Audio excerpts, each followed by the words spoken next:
uma honra, né, para nós, à medida que somos convidados, né, e privilegiados para poder compartilhar a palavra do Senhor, sabedores, né, da responsabilidade que temos de sermos zelosos, né, com a Escritura, de sermos tementes a Deus para trazer aquilo que realmente o Senhor deseja falar ao nosso coração nessa noite.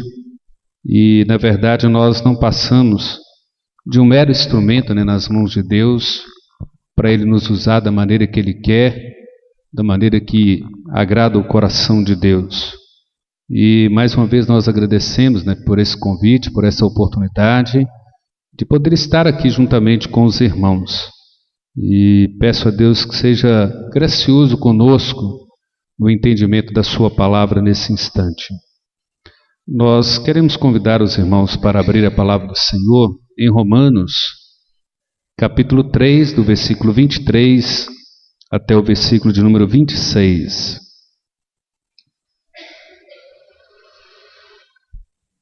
Farei a leitura, os irmãos acompanhem de forma atenciosa. Se os irmãos quiserem se colocar de pé, né, para aliviarem um pouco, né, um bom tempo nós estamos sentados, embora seria muito bom por reverência à palavra de Deus também, mas também para esticar o corpo aí um pouquinho. Romanos capítulo 3, do versículo 23 até o versículo 26, farei a leitura, os irmãos acompanhem de forma atenciosa.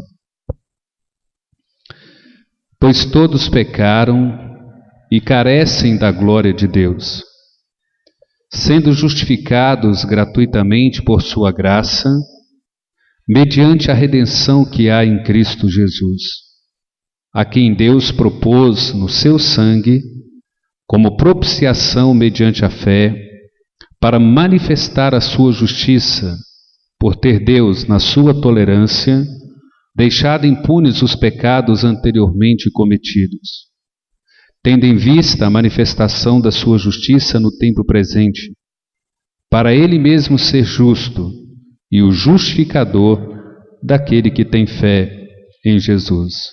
Os irmãos podem assentar, nós vamos orar mais uma vez. Pai, nós louvamos o Teu nome, ó Deus, pela organização deste congresso, desse encontro,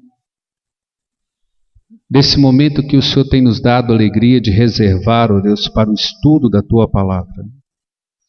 Agradecemos ao Senhor pela existência desta igreja, pela vida do pastor e de toda essa congregação, pela vida de cada pessoa aqui presente nesta noite, por aqueles que já falaram, como o reverendo Marcelo, como aqueles que ainda falarão durante todo esse final de semana. Os abençoe, ó Deus, com a Tua graça, com a Tua unção, para que tão somente o nome do Senhor seja glorificado.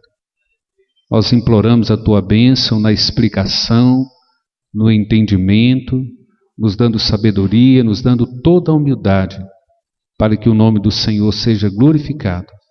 Nós oramos agradecidos, no nome do Senhor Jesus.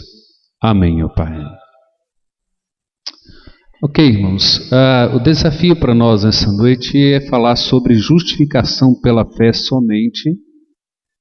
E como o reverendo Marcelo já colocou algumas coisas aqui, e eu gostaria de mencionar duas delas, relacionada à questão da reforma. A primeira delas seria que a reforma, ela teve a necessidade, né, não por questões externas da igreja, mas por causa do que estava dentro da igreja.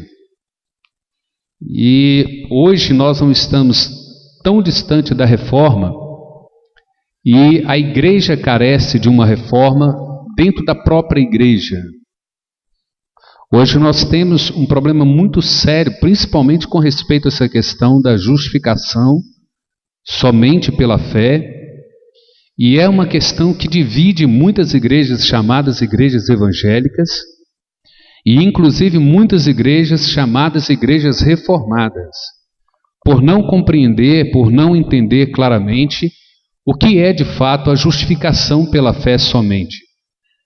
E nós entendemos que essa foi a luta da reforma e continua sendo a luta da igreja e continua sendo um problema que tem dividido a igreja. E sempre dividiu, sempre causou problema, e é certo que causará ainda muitos problemas dentro da igreja. Então, o problema primário é esse. O problema é trazer uma reforma para dentro da igreja.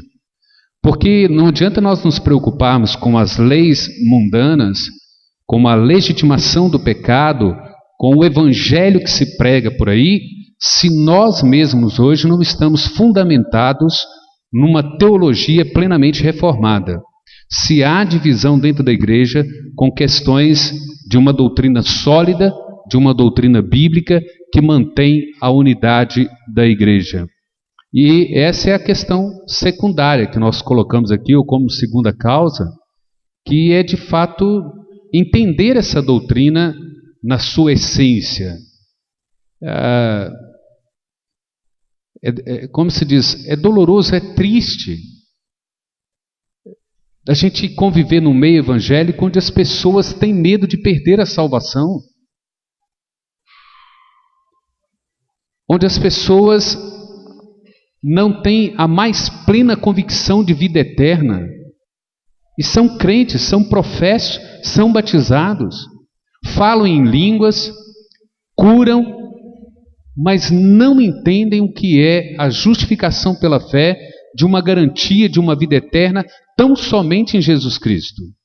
Isso nos causa tristeza, não é? De saber que pessoas não entendem isso com muita clareza. O segundo slide aí para a gente, ali eu coloquei alguns pontos que a gente poderia trabalhar em tudo isso aqui, mas é lógico que o nosso tempo não nos dá, né, essa oportunidade de trabalhar tudo que nós deveríamos trabalhar sobre justificação pela fé. Razão essa pela qual, no congresso que nós teremos em agosto, nós teremos 3 dias tratando somente justificação pela fé.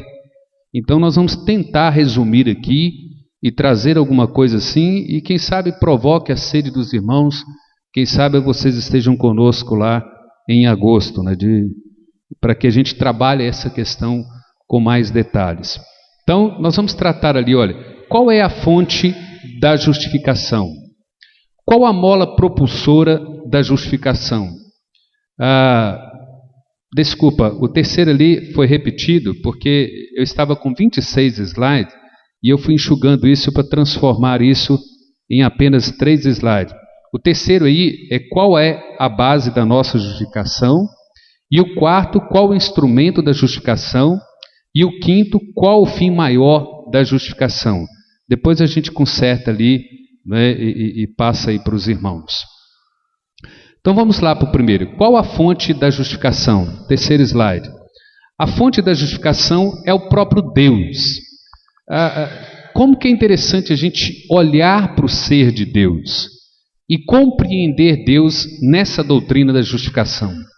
Nós colocamos aí, olha, é um ato de Deus, é Deus quem justifica, só Ele pode justificar autoritativamente e irreversivelmente. Essa palavra autoritativamente, ela não está ligado a uma pessoa que é autoritária, né? A palavra autoritativamente, ela quer dizer assim, Deus é o único ser que tem autoridade. E ninguém abaixo de Deus, e ninguém acima de Deus, e ninguém igual a Deus tem autoridade. Só Deus tem autoridade. É isso que a palavra quer dizer.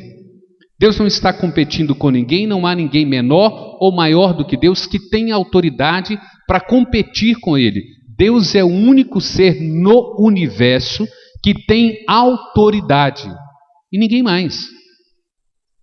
E quando nós falamos de Deus, nós falamos das 3 pessoas da Trindade, não é? É certo que Deus tem essa autoridade. Abra sua Bíblia em Romanos 8, capítulo 8, versículo 33. O versículo 33 é muito claro quando ele diz assim, olha, quem intentará acusação contra os eleitos de Deus?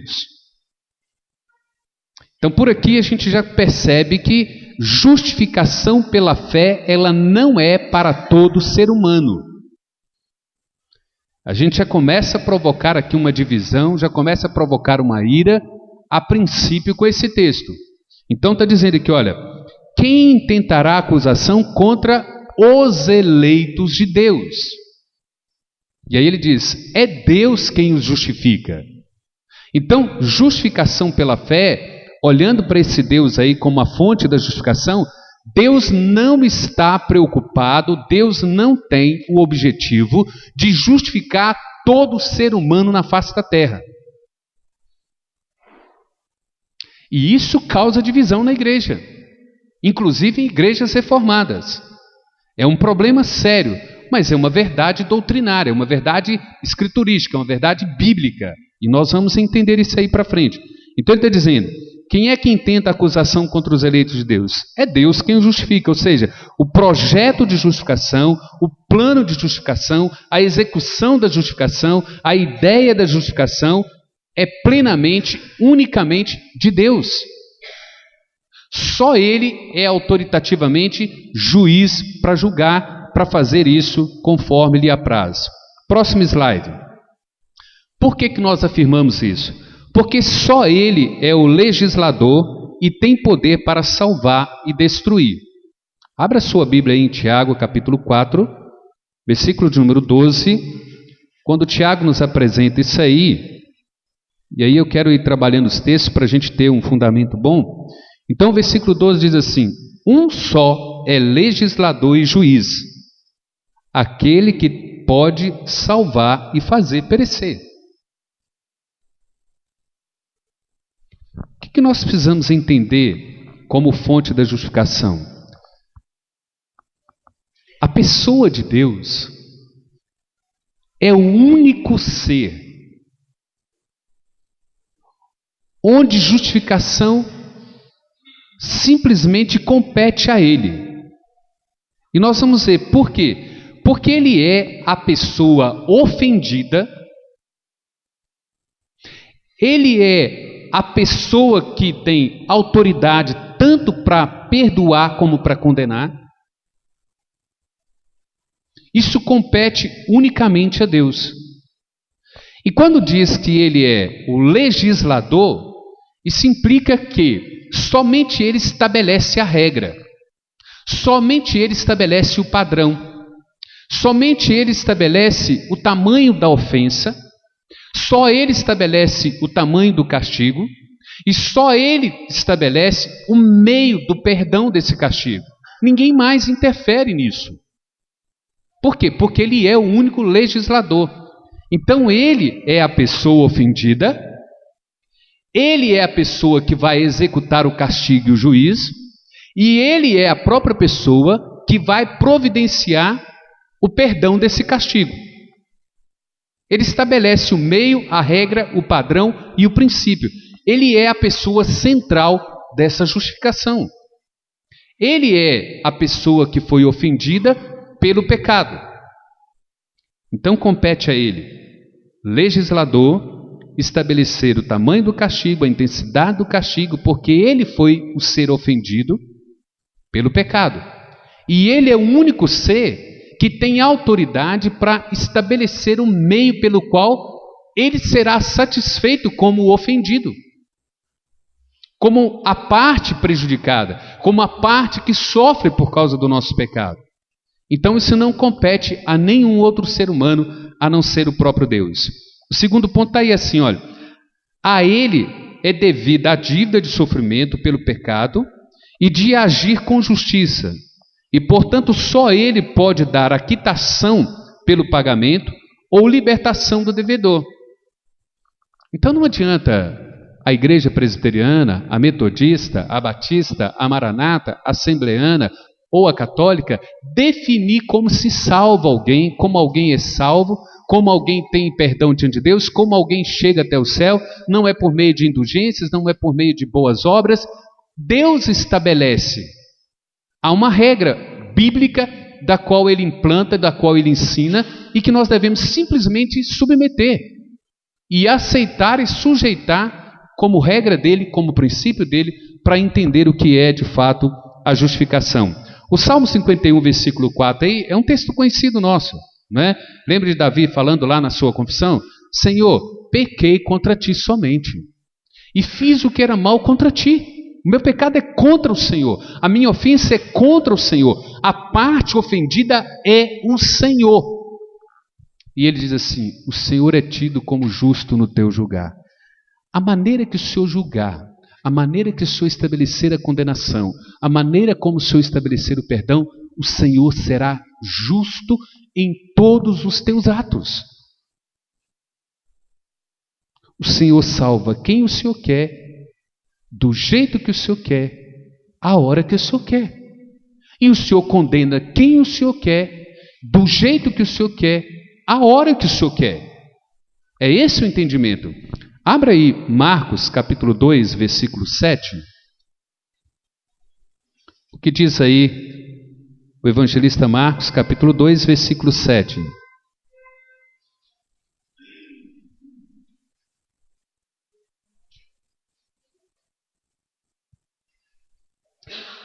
Marcos 2, 7 diz assim: por que fala ele deste modo? Isto é blasfêmia. Quem pode perdoar pecado senão um que é Deus?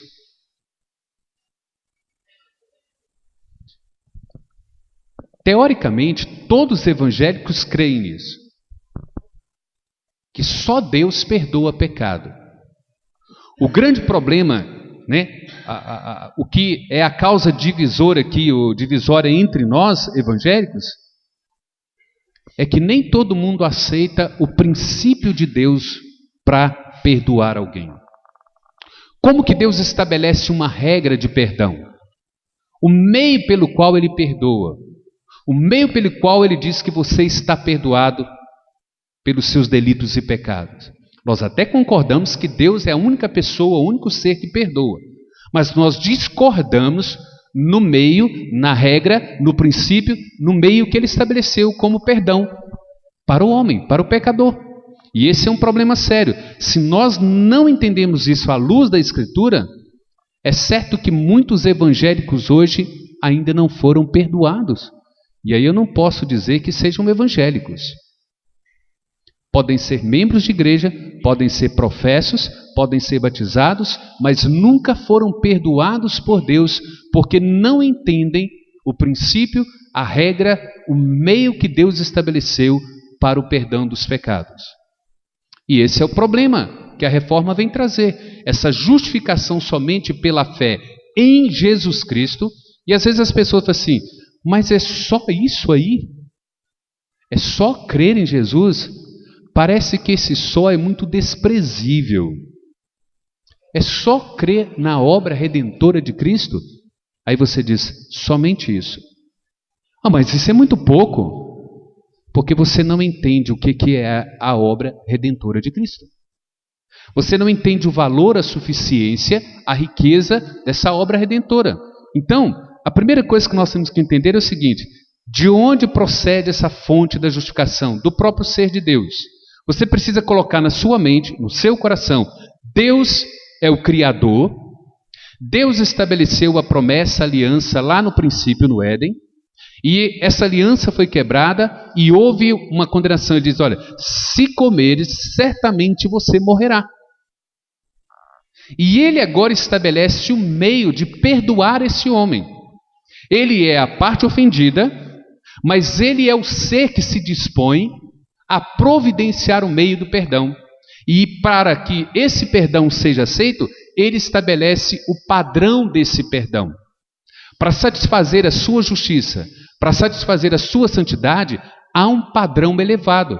O próprio ser de Deus, o próprio ofendido, requer um padrão elevado para que a sua justiça, para que a sua santidade seja satisfeita. Então vamos lá. Se Cristo, se Deus é a fonte da justificação, segundo ponto aí, qual é a mola propulsora da sua justificação? Nós colocamos aí: a livre graça de Deus. Significa o livre e merecido favor de Deus em oposição a qualquer obra de nossa própria justiça. Aí quando nós falamos assim, mas o que motivou Deus a promover, a providenciar a justificação somente pela fé em Cristo Jesus? A Bíblia diz assim: unicamente a graça dele. Ele decidiu ser gracioso. Ele é a parte ofendida, ele estabelece o padrão, a regra e o meio, mas ele é aquele também que se dispõe graciosamente a perdoar. Mas nós temos um problema sério aqui. Quando eu digo que há um divisor no meio evangélico, por exemplo, os evangélicos entendem João 3,16 das maneiras mais variadas possíveis, não é? Deus amou o mundo de tal maneira que Ele deu o seu Filho para que todo aquele que nele crê não pereça, mas tenha vida eterna. Qual que é o comum no meio evangélico? É que todo aquele que crê em Jesus será salvo. Não perecerá. Mas a grande questão é: todos crerão em Jesus? Porque quando João está dizendo assim, Ele nos amou de maneira tal, esse de maneira tal vai nos levar para essa graça, para esse favor imerecido. Então vamos ler os textos aí para a gente trabalhar isso. Romanos 11, versículo 6. Abra sua Bíblia em Romanos, capítulo 11, versículo 6. O texto diz assim: e se é pela graça, já não é pelas obras. Do contrário, a graça já não é graça. Porque quando a gente fala assim, esse favor imerecido da parte de Deus, o que é esse favor imerecido de Deus? Porque na verdade, todo ser humano merece o quê? O inferno, a condenação eterna. Isso é que cada ser humano merece, independente da sua raça, da sua nação, do seu grau, né, intelectual ou não, da sua posição financeira ou não, se você é branco, se você é negro, não interessa, todo ser humano merece o inferno. É isso que a Bíblia diz. Mas o que é essa graça? Ele diz assim, olha, essa graça é algo que Deus olha para nós e diz assim, ao invés de lançá-lo no inferno, ao invés de condená-lo eternamente, eu serei gracioso para com você e te darei vida eterna, te darei perdão. Eu vou te perdoar, eu vou reconciliar você comigo mesmo. Então, essa graça, quando leva para Efésios, ali, capítulo 2, do versículo 4, 5 até o 9, o que Paulo está nos ensinando em Efésios capítulo 2? Do versículo 1 até o versículo 3, ele está dizendo assim, olha, estando nós mortos em nossos delitos e pecados. Versículo 2 em diante diz, nós que andamos segundo o curso deste mundo, segundo os nossos próprios pensamentos, segundo a vontade da nossa carne, segundo os desejos do nosso coração, nós vivíamos segundo os principados e a potestades, nós éramos como os demais filhos da ira, mas quando ele chega no versículo 4 do capítulo 2, ele diz assim, mas Deus, sendo rico em misericórdia, por causa do grande amor com quem nos amou, ele nos deu vida juntamente com Cristo. E ele diz, versículo 6, pela graça sois salvos. Versículo 8, pela graça sois salvos, mediante a fé, e isto não vem de vós, é dom de Deus. Então o que ele está dizendo? O que move Deus a executar a justificação? Ele diz assim, unicamente a vontade dele. E Paulo escreve isso muito bem no primeiro capítulo de Efésios, quando ele diz assim, segundo o beneplácito de sua vontade. Ele diz assim, segundo o prazer da sua própria vontade. Aprove a Deus, né? Segundo o prazer de Deus, ele fala assim, eu o ofendido, eu o ser santo, eu aquele que foi traído, que foi machucado e ferido por causa do seu pecado. Eu graciosamente vou prover a sua justificação. Eu vou providenciar o meio de você ser justificado, mas isso é uma atitude de Deus. Agora, o que se prega por aí? Por que você é justificado? Por que você é perdoado? Por que você crê em Jesus? Alguém diz assim, não, mas eu confessei os meus pecados e decidi tomar uma decisão por Cristo. Justificação é uma coisa que acontece ou que aconteceu lá na eternidade. Você sabia que a sua justificação, a minha justificação, ela aconteceu lá na eternidade? Embora no tempo presente histórico nós temos a história, a realidade dos fatos, dos acontecimentos, mas a justificação, ela acontece lá na eternidade. É um projeto de Deus no tribunal de Deus que ele executa lá, que ele opera lá e que ele faz ser consumado na cruz. Abra aí o texto de 2 Timóteo. Nós vamos ler versículo 9 e versículo 10. 2 Timóteo, primeiro capítulo, versículos 9 e 10. O texto diz assim: que nos salvou e nos chamou com santa vocação. Preste atenção aí, olha. Não segundo as nossas obras, mas conforme a sua própria determinação. Vejam, justificação é uma coisa que é determinada por Deus. Quando ele diz assim, olha, por determinação e graça, que nos foi dada em Cristo Jesus, antes dos tempos eternos. Você nem tinha nascido, nós nem tínhamos cometido o nosso pecado. Deus, de forma graciosamente, lá na eternidade, já havia determinado que eu e você, que nós seríamos justificados. Por isso é que quando diz lá no Romanos 8,33, quem condenará, quem acusará os eleitos de Deus? É Deus quem os justifica. E quando Ele decidiu e determinou nos justificar? Lá na eternidade, em Cristo Jesus. Isso precisa trabalhar em nossa mente. Próximo slide. Observe aí. A graça, a misericórdia e o amor mostrou-se livremente da própria liberdade de Deus. E esse é um texto conhecido também, Romanos 9,15. O texto diz assim, Deus está dizendo, terei misericórdia de quem me aprouver ter misericórdia, e eu terei compaixão de quem me aprouver ter compaixão. Não depende de quem corre ou de quem quer. Estão vendo como que isso causa problema dentro da igreja? Quando um pregador diz assim, olha, não depende de quem corre, de quem quer, de quem deseja Cristo. Depende de Deus exercer a sua misericórdia e a sua compaixão. E com quem que Deus exerce misericórdia e compaixão? Ele diz assim, com quem eu quiser ter compaixão eu tenho. Com quem eu quiser ter misericórdia, eu terei misericórdia. E aí, ó, vejam a parte B desse slide.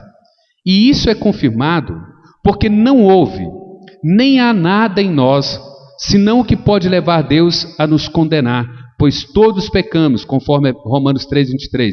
Todos pecaram e carecem da glória de Deus. E Efésios 2, de 1 a 3, foi o texto que eu mencionei aqui, que nós vivemos segundo o curso deste mundo, segundo a nossa própria carne, segundo os próprios desejos do nosso coração. Então o que está sendo dito aqui? O que leva Deus a nos justificar? A graça dele. Ele diz assim, não é porque houve em nós, porque não há nada em nós que mova Deus a nos justificar, a não ser uma coisa, o nosso pecado para nos condenar. Se Deus dependesse de mim ou de você para sermos justificados, nós seríamos condenados. Completamente condenados. Não haveria esperança nem para mim nem para você.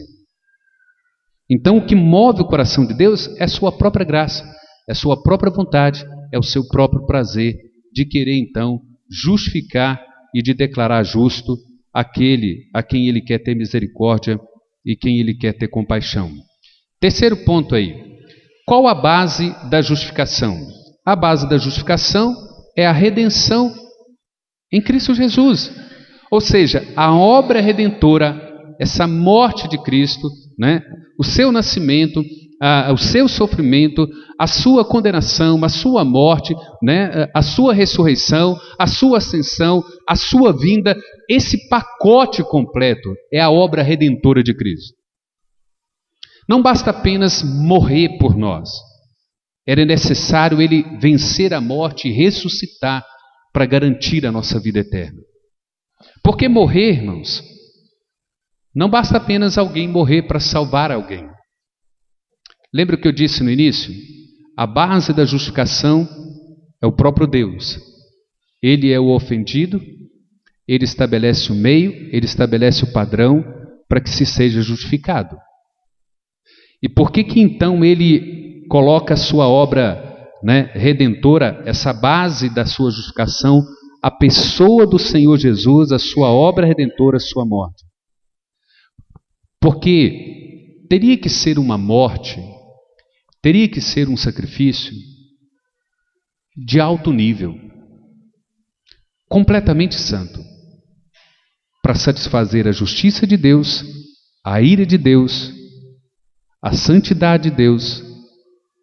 Era necessário que alguém fosse completamente perfeito, completamente santo, completamente justo, completamente reto, para que a sua morte, para que o seu sacrifício fosse aceito. Se meu pai tivesse morrido no meu lugar, eu continuaria condenado. Se a sua mãe e o seu pai morressem no seu lugar, vocês estariam completamente condenados. Se qualquer santo chamado nessa terra de santo morresse no seu lugar, você continuaria condenado. A pergunta é, para a gente tentar entender, quem é essa pessoa que morre na cruz? Você já fez essa pergunta para você?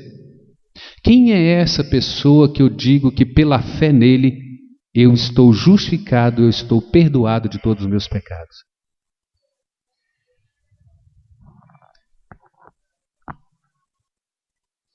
Quem é a base da nossa justificação? Quem é que estabelece o meio? Quem é que estabelece o princípio? Quem é que morre na cruz e quem é que se oferece na cruz? Estão entendendo? Vocês estão seguindo o raciocínio. Esse Deus ofendido, machucado pelo nosso pecado, traído pelo pecado, esse próprio Deus estabelece a regra, o meio, o princípio, mas esse Deus, na sua infinita graça e bondade, ele se dispõe, na segunda pessoa da Trindade, se fazer homem, se humilhar, descer à terra, abrir mão da sua glória, e ele mesmo se dispõe a ser a oferta e levar a cruz para satisfazer a sua própria justiça.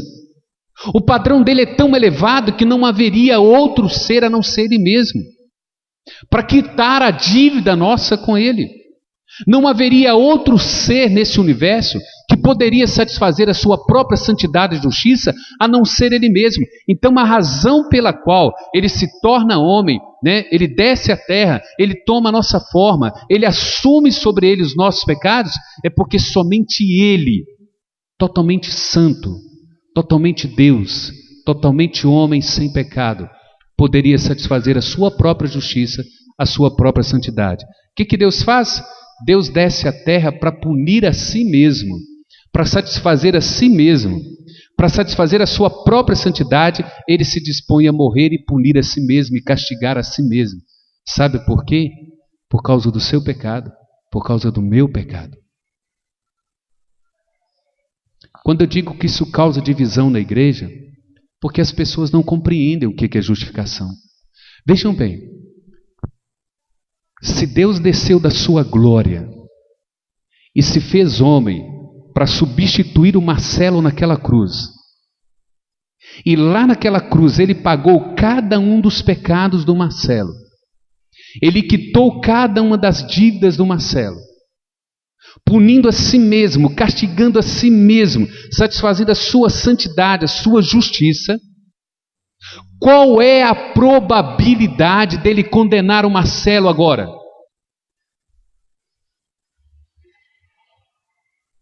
Isso não pode acontecer. Uma pessoa justificada, ela jamais perderá a salvação. Não existe possibilidade. E qual é a possibilidade do Marcelo virar para essa verdade e dizer assim: Senhor, eu não aceito Jesus como o único, suficiente Salvador da minha vida? Essa possibilidade não existe, porque esse Deus que justifica, ele é o que estabelece o meio. Ele fará com que o Marcelo ouça o Evangelho, ele levantará um pregador. Ele diz ali, Efésios 2, pela graça sois salvos mediante a fé, isso não vem de vós, é dom de Deus. O Marcelo é como aquele osso no vale de ossos secos. ele levanta o pregador, ele levanta a palavra, ele dá vida ao Marcelo, ele regenera o Marcelo, ele abre o entendimento do Marcelo, ele coloca a fé no coração do Marcelo e fala assim: agora você crê. E o Marcelo diz: agora eu creio, Senhor, que eu sou salvo unicamente por essa obra do Senhor. Tão somente por isso e nada mais do que isso. Por isso é que Romanos 8, 33, 34 diz assim: quem acusará o Marcelo que é eleito de Deus? É Deus quem o justifica. Ele diz assim: eu sou ofendido, eu providenciei o meio, Marcelo, eu morri no seu lugar, eu me puni, eu cobrei de mim, tudo que eu queria de você eu cobrei de mim, e agora você não tem mais dívida comigo. Não é isso que diz lá Romanos 5:1? Justificados, pois, mediante a fé, temos paz com Deus por meio de nosso Senhor Jesus Cristo. Romanos 8:1, aqueles que estão em Cristo não há mais nenhuma condenação contra ele. Dá para entender o que é isso? Olha, por redenção se entende adequadamente uma libertação tal como é feita pagando um preço. E assim as palavras resgatar e redenção são usadas com frequência na Escritura. O Senhor Jesus nos comprou com seu precioso sangue. Fomos comprados pelo sangue do Cordeiro. Fomos comprados por preço. Não é que Jesus enfiou a mão no bolso, não é? E falou assim: Senhor, quanto é que custa a vida do Marcelo? E Deus diz assim: $1 milhão. Não. O preço que Jesus pagou pela vida do Marcelo é o seguinte: Pai, o único meio de quitar a dívida do Marcelo é morrendo no lugar dele, é sofrendo a tua maldição no lugar dele, é recebendo o castigo que era contra ele sobre mim, para que eu possa declará-lo justo. E esses são os textos que nós temos aí. Vamos dar uma lida nesses textos para nos ajudar. Gálatas 3:13. Vamos acompanhar aí. Depois nós vamos ler Apocalipse 5, versículo 9b. Gálatas 3:13 diz assim: Cristo nos resgatou da maldição da lei, fazendo-se Ele próprio maldição em nosso lugar, porque está escrito. Então preste atenção nisso. Você será confrontado no meio evangélico das pessoas falarem que Jesus morreu para salvar todo ser humano, e isso não é verdade. Porque por todos aqueles que Jesus morreu, é impossível que eles vão para o inferno. E se Jesus morreu por todo ser humano na face da terra, se ele se fez maldição por todo ser humano na face da terra, então ninguém irá para o inferno. Não existe inferno. E isso não é verdade. A Bíblia fala de inferno e a Bíblia fala de pessoas que são lançadas no inferno. Como o próprio Mateus 7 diz, daqueles que se aproximaram de Jesus: Jesus, eu preguei no teu nome, eu expulsei demônio no teu nome, eu curei no teu nome. E Jesus diz assim: apartai-vos de mim para o fogo eterno, porque eu não vos conheço. O que a justificação nos ensina, que por todos aqueles que Jesus de fato morreu. Agora você consegue entender João 3,16. Deus nos amou de maneira tal. Que maneira? Ele nos amou de maneira tal que ele teve que abrir mão de si mesmo, do seu próprio filho, e enviá-lo para se fazer maldição, para que você pudesse crer nele e ser salvo. Tão somente pela sua graça. Apocalipse 5, versículo 9, parte B, o texto diz assim: porque foste morto, e com teu sangue compraste para Deus os que procedem de toda tribo, língua, povo e nação. E aí, se você for para 1 Pedro 1, 18 e 19, é o texto que fala assim: você não foi comprado por prata, por pedras preciosas, por ouro. Você foi comprado pelo precioso sangue de Jesus. E essa ideia é, esse Jesus foi levado à cruz. Quando a gente fala assim, o sangue precisa ser derramado, não é que há virtude no sangue de Jesus em si. Não é o sangue que tem poder e essência em si mesmo. O sangue é uma declaração de que uma vida foi crucificada, uma vida foi doada. Alguém teve que morrer para que essa fé fosse de fato eficiente e eficaz em você. Foi necessário ele abrir mão da própria vida. O preço pago é sua própria oferta. Ele é o sumo sacerdote, mas ele é a própria oferta. Ele vai ao altar de Deus e se oferece a si mesmo como preço, como pagamento, para que você fosse salvo. Colossenses 1,13 diz assim: e ele nos libertou do império das trevas e nos transportou para o reino do Filho do seu amor. O que Paulo está dizendo? Quando Cristo foi levado à cruz, quando Deus derramou a ira dele sobre Jesus por causa do seu pecado e do meu pecado, quando ele derramou sobre Jesus o castigo que era contra nós sobre Cristo, ele está dizendo assim, é como se Cristo tivesse entrado lá no império das trevas e nos resgatado de lá e nos levou para o seu reino, como filhos do seu reino. E é impossível, gente, é impossível que uma pessoa por quem Cristo morreu e sofreu dessa forma, ele rejeite a Cristo e vá para o inferno. Em outras palavras, quem crê nisso diz que o sacrifício de Cristo não foi suficiente, não foi eficaz. Então é necessário, conforme Colossenses 2, 13 e 15, ele diz assim, e ele cancelou todo escrito de dívida que era contra nós, aquilo que nos era prejudicial, ele colocou inteiramente na cruz, colocando principados e potestade ao desprezo, triunfando deles na cruz. Ele diz assim, Pai, eu paguei cada uma das dívidas do Daniel. Quem acusará o Daniel? É Deus quem justifica. Quem o condenará? É Deus, é Jesus quem morreu por ele. Por isso é que Paulo canta Romanos 8,39, porque eu estou bem certo de que nem morte, nem vida, nem anjos, nem principados, nem coisas do presente, nem do porvir, nem poderes, nem altura, nem profundidades, nem qualquer outra criatura poderá nos separar do amor de Deus em Cristo Jesus. Interessante quando o Marcelo falava assim, a igreja do Senhor Jesus ela é triunfante, ninguém destruirá, ninguém derrotará a igreja do Senhor Jesus Cristo. Isso não significa que a igreja não possa ser ceifada, que a igreja não possa ser prejudicada no sentido humano de morrer todos os crentes. Por que nós nunca seremos derrotados? Porque a morte simplesmente nos coloca no céu face a face com Cristo, e isso não é derrota, isso é vitória. O mundo, o governo pode nos matar, mas nós estaremos face a face com Jesus Cristo. Por isso que nunca será uma derrota para a igreja. As portas do inferno não podem prevalecer contra a igreja, não é porque a igreja simplesmente sai arrebentando o inferno e matando tudo quanto é capeta e demônio que tem por aí, não. As portas do inferno não prevalecem contra a igreja, porque ainda que Deus autorize o diabo a tirar as nossas vidas, nós estaremos com ele face a face no novo céus e na nova terra. Por isso é que ela é triunfante. Nada nos separa de Deus. E Tito capítulo 2, versículo 14 diz, esse Cristo entregou a si mesmo para remir e purificar um povo exclusivamente dele. Quem acusará os eleitos de Deus? Os eleitos. Tito 2,14 diz assim, Cristo entregou a si mesmo para purificar e remir um povo exclusivamente dele, somente os eleitos. Esses jamais perderão a sua salvação. Próximo slide. Por propiciação, entende-se a provisão de Deus para aplacar a sua ira, conforme 1 João capítulo 2, versículos 1 e 2. Quando diz, se nós cometemos pecado, nós temos um advogado junto ao Pai, Jesus Cristo justo, que é a propiciação de Deus para os nossos pecados, e não somente dos nossos pecados, mas do mundo inteiro. E a palavra mundo inteiro aí não atribui a todo ser humano.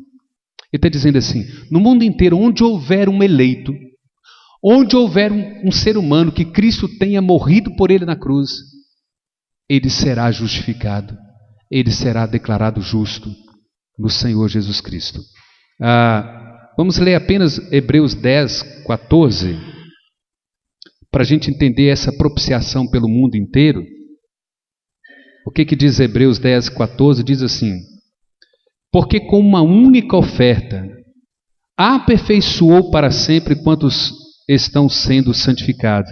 Ele diz assim, com uma única oferta, com uma única morte, um único sacrifício, Cristo aperfeiçoou todos os eleitos para que sejam santificados e salvos.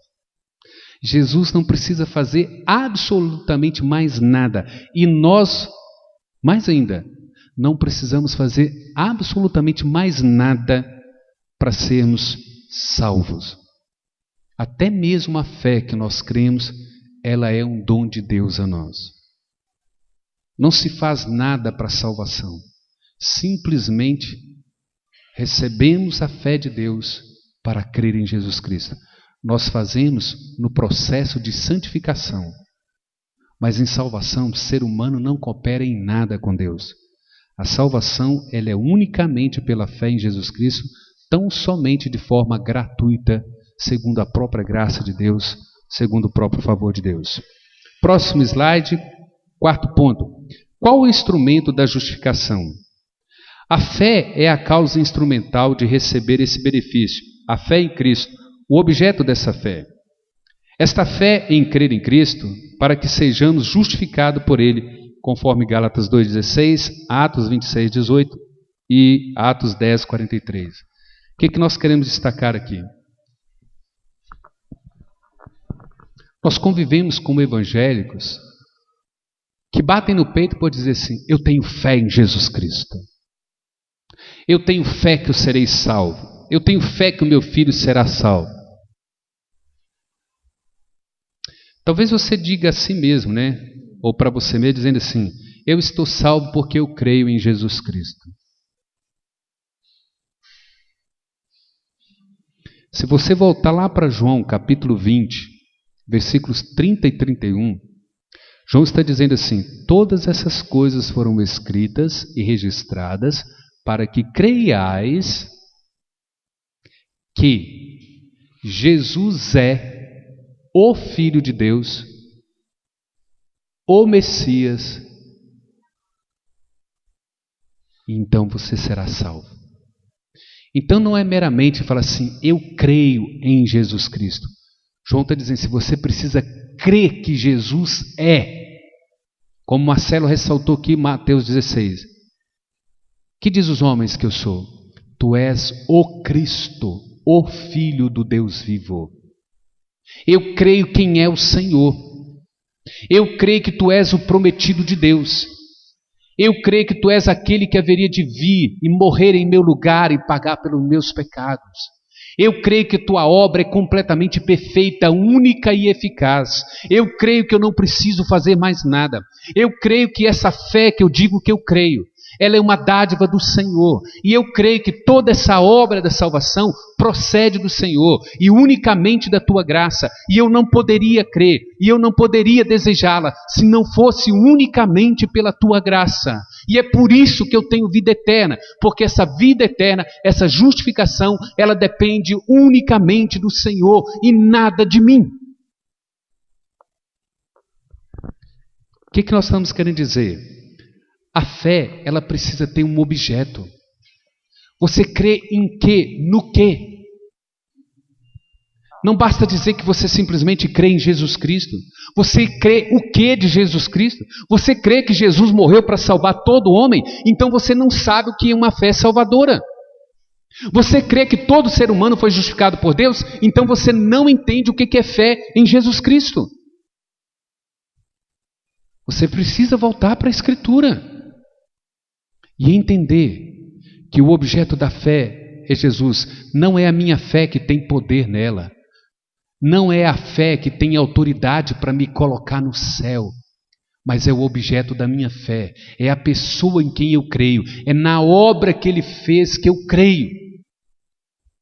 Porque você pode crer em Jesus Cristo, mas se você não crê na obra dele, exatamente como Ele fez, única e eficaz para os eleitos, você não tem vida eterna.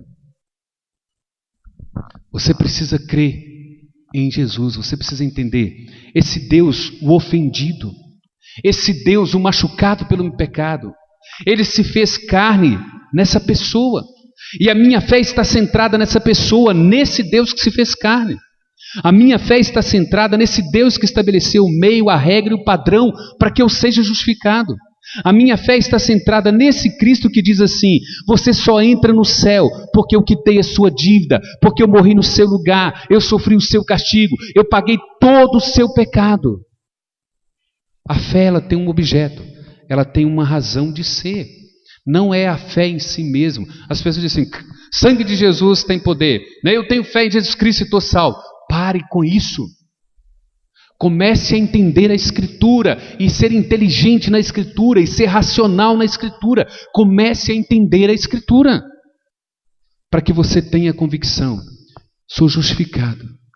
Você parece orgulhoso quando você diz que está justificado, que você vai para a vida eterna, que você vai morar com Cristo. Não, não é orgulho. Isso é a maior humilhação minha, sabe por quê? Porque eu vou para lá tão somente por causa de Deus, por causa da graça dele, por causa do que ele fez. Eu não podia nem crer, ele me deu uma fé para crer. Eu não podia nem depender e ele me faz depender dessa fé. Não depende de mim, é por isso que eu vou chegar lá. É tirar de mim, é tirar de você qualquer suficiência, qualquer contribuição, qualquer boa obra, tirar de nós qualquer cooperação para que a gente descanse assim, unicamente pela fé em Jesus Cristo. E essa fé eu nem tenho por mim mesmo. Ela é uma dádiva de Deus. Por isso é que eu creio. Eu descanso nela porque ela procede de Deus. Ela não procede de mim. Porque se essa fé procedesse de mim, eu cairia ali na frente. Eu perderia a salvação ali na frente. Mas ela é um dom de Deus.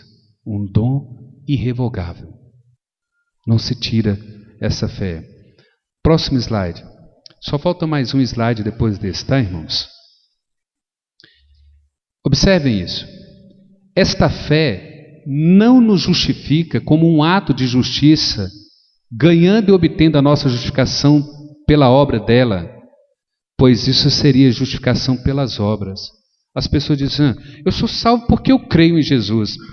E quando as pessoas, não querem acreditar que Jesus não morreu por todo mundo, as igrejas evangélicas elas têm um argumento, elas dizem assim, por que o Marcelo não foi salvo? Porque Jesus não... Não, Jesus morreu por ele também, mas ele é que não crê em Jesus Cristo. Se a fé fosse um dom meu, se a fé fosse uma virtude minha, não seria pela graça, seria por obras. A minha obra é de crer, de acreditar num Deus por mim mesmo, pelo meu próprio mérito. Deixaria de ser graça e passaria a ser mérito. Ele foi salvo porque ele creu. Se a fé que você tem, ela é mérito seu, ela anula toda a obra redentora de Cristo. Passa a ser mérito seu e não de Jesus Cristo, porque você creu. Mas a justificação pela fé diz assim, não, nem a fé é minha, ela é dada por Deus. Porque se ela fosse minha, seria obra e não graça. Graça quer dizer assim, Jorge, você não merece essa fé para ser salvo, mas eu vou te dá-la. Eu vou colocá-la no seu coração. Se você quiser entender isso, gaste um tempinho com Ezequiel 36, a partir do versículo 24 até o 27, quando Deus diz assim, olha, e eu derramarei água pura sobre vós. Deus está dizendo, eu derramarei água pura sobre vós. Eu tirarei o vosso coração de pedra. Eu vos darei um coração de carne. Eu vou colocar o meu espírito dentro de vós. Eu colocarei o meu mandamento dentro de vós. E eu farei com que vos obedeceis. E aí vocês então serão meus. Estude Ezequiel 36. E você vai entender o que é graça. Deus, do início ao fim, nós simplesmente somos agraciados por esse Deus. E aí a parte o 3 aí desse slide diz assim, Deus justifica pela fé como instrumento pelo qual recebemos Cristo, o objeto, e a sua justiça, pela qual somos devidamente justificados, conforme Gálatas 3:8 e Romanos 3:28.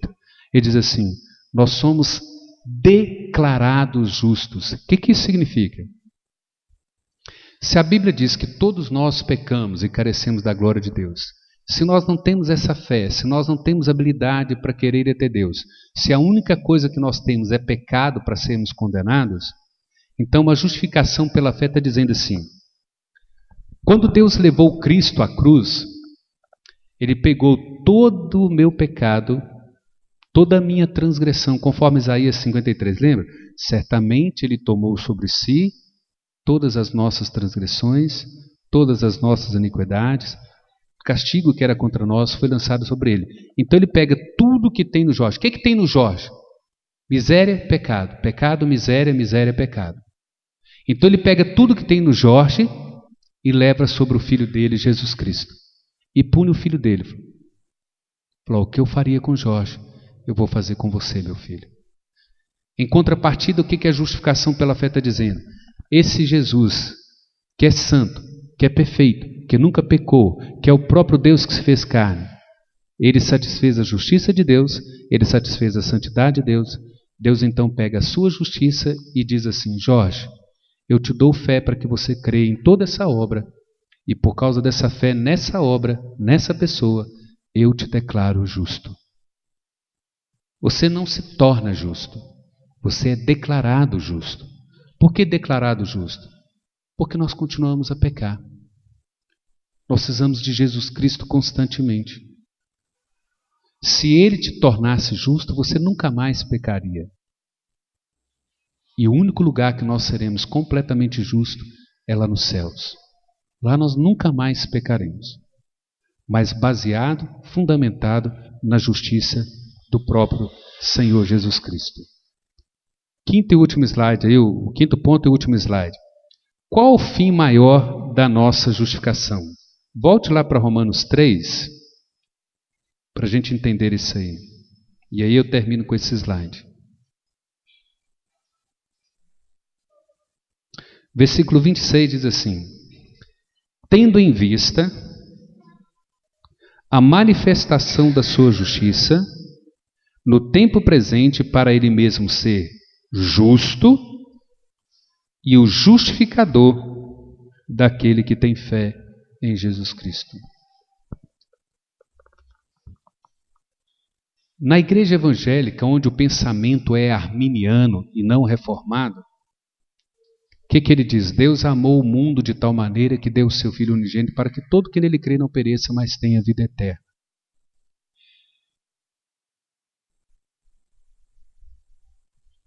Ele diz assim, o ser humano tem uma luz lá no coração dele, uma energia, uma força, que mais cedo ou mais tarde ele vai olhar para Deus e dizer, Deus, eu quero crer no Senhor. Eu quero tomar uma decisão pelo Senhor. Não, não é assim. Quando Deus diz assim, sabe por que eu levo pecador para o céu? Sabe por que eu posso adentrar com um pecador no céu? Porque quando eu te amei de maneira tal, eu providenciei o meio, a solução, para te colocar no céu. Esses textos que estão aí falam que Deus não pode tolerar pecado. Deus não pode olhar para o pecado. Deus não faz vistas grossas ao nosso pecado. Deus não ignora o nosso pecado. Ele pode pegar o Adair, né?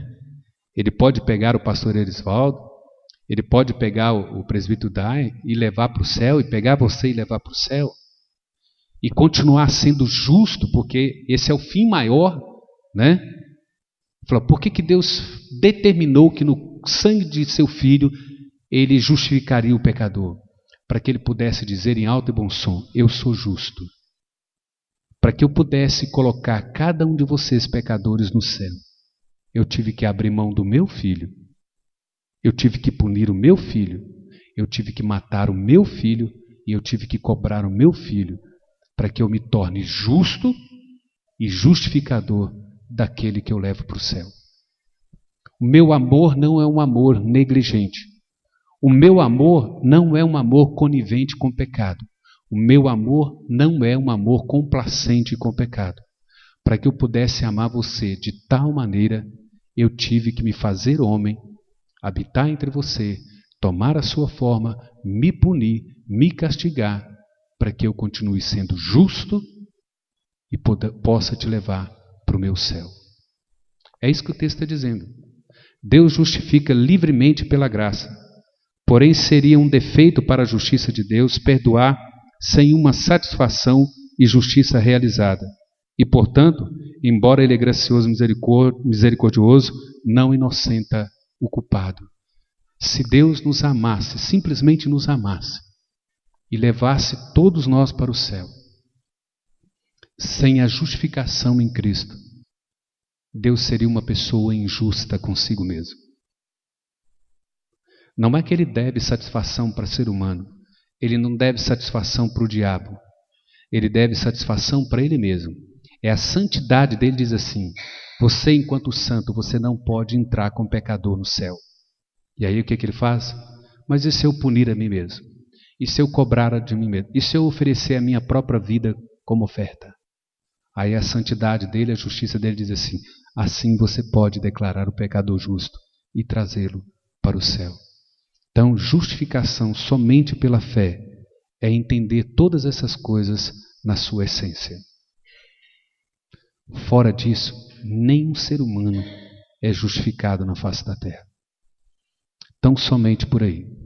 Então, aqui nós tentamos resumir tudo, né, e trazer o mínimo necessário para os irmãos, mas desafio os irmãos aí, aqueles que puderem, em agosto, a estarem conosco lá na Igreja Presbiteriana de Cidade Nobre, onde o pastor Marcelo, eu e o pastor Edson, nós estaremos trabalhando.